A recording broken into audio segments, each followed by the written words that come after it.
United States cannot thank ourselves. We need to thank Malaysia for that fabulous video montage. We just last week held a train the trainer workshop. There were over 125 training candidates that came to KL for a full week of ethics training from 38 of the world's top ethics trainers for the medical device, biopharmaceutical, and construction engineering sectors. And what will happen now is that they have been deployed to all of their Apec economies, and they will conduct ethics compliance training in their home associations. In some instances, it was governments that came. They will be using that material to do public sector training, and in other instances, if they don't have an association, they will be training in their sectors. And they were required, their commitment was to do at least 2 ethics compliance trainings, and they will be supported by mentors and our trainers throughout the entire process.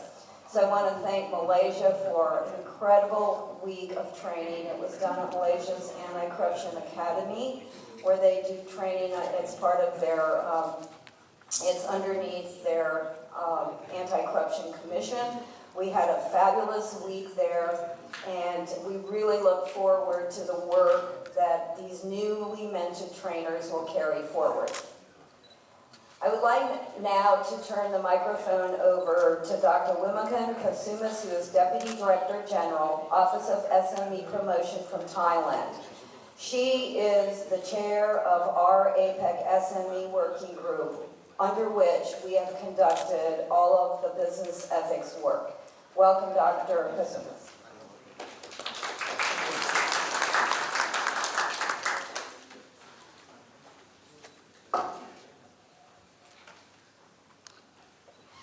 Your Excellency, the Regent of Badung, Your Excellency, Minister Hassan,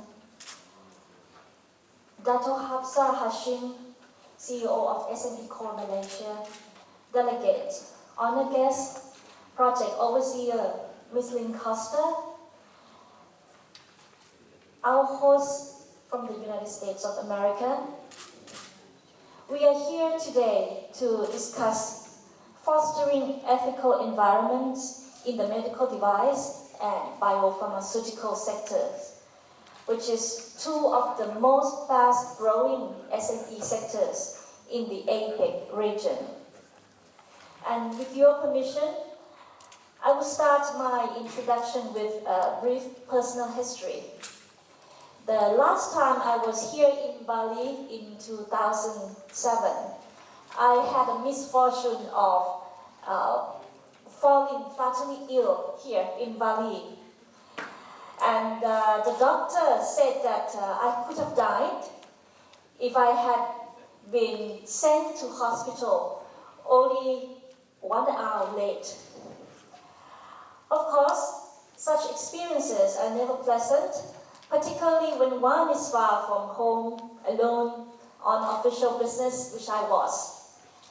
However, thanks to the skill, integrity, and adhesion to international practices and standards of local Indonesian healthcare professionals, I was made to feel secure and confident that I was under a very good hand and would swiftly recover, which I was, and to this day, I remain grateful to the people that looked after me and made me feel like I was in the hands of my trust regular doctor back home in Bangkok.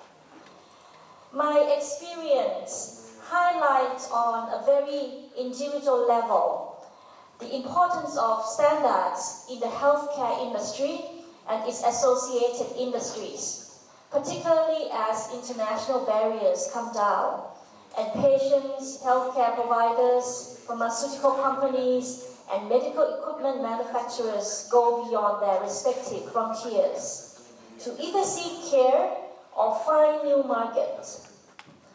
In no area is the question of standards more important than in the area of ethics.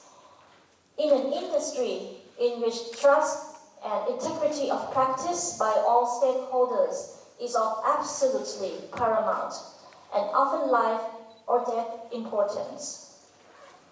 As mentioned by Wim Costa, the APEC Small and Medium Enterprises Working Group has been extremely active in promoting ethics among APEC SMEs since 2010, when APEC SME ministers issued a statement calling for a development of APEC codes of ethics in key sectors. Voluntary codes of ethics significantly benefit APEC economies by enabling industries to self-regulate while supporting government enforcement and anti-corruption efforts. They benefit businesses, especially resource-constrained SMEs, by providing clarity and harmonization in rules and practices, as well as allowing firms to compete internationally at a reduced cost, a key objective of our current strategic plan. Ethical collaborations fueled by high standard codes also ensure decisions are made in the best interest of producers and consumers. We are extremely grateful to the United States of America for having taken the initiative in implementing this resolution in the medical device and biopharmaceutical sectors. Already the project has achieved key tangible results. The KL principles, born of a collaborative effort between the United States and Malaysia in April 2011, convened an expert working group which together developed a consensus set of APEC principles for voluntary codes of ethics in the medical device sector. The KL principles were endorsed by APEC SME ministers in May 2011 and followed up by the APEC workshop to draft voluntary codes of business ethics in the medical device sector in Brunei, Darussalam, in April 2012. Leading compliance experts, industry association executives, and government officials from 19 APEC economies began the process of drafting or aligning local voluntary codes of ethics with the KL principles by 2013. Since the workshop's conclusion, medical device associations from more than 15 APEC economies have aligned or are drafting a code of ethics in line with the KL principles. This important milestone has been paralleled since by the expert working group voluntary codes of business ethics in the biopharmaceutical sector convened in Mexico City in September 2011, co-chaired by Canada and Mexico. The group formulated a similar set of principles, the Mexico City principles, for the pharmaceutical sector. Following on this success, in July 2012, an APEC workshop to align voluntary codes of business ethics in the biopharmaceutical sector was held in Chinese Taipei, in which leading compliance expert industry association executives, physicians, and consumer association representatives and government officials from 15 APEC economies began the process of drafting or aligning voluntary codes of ethics with the Mexico City principles by 2013.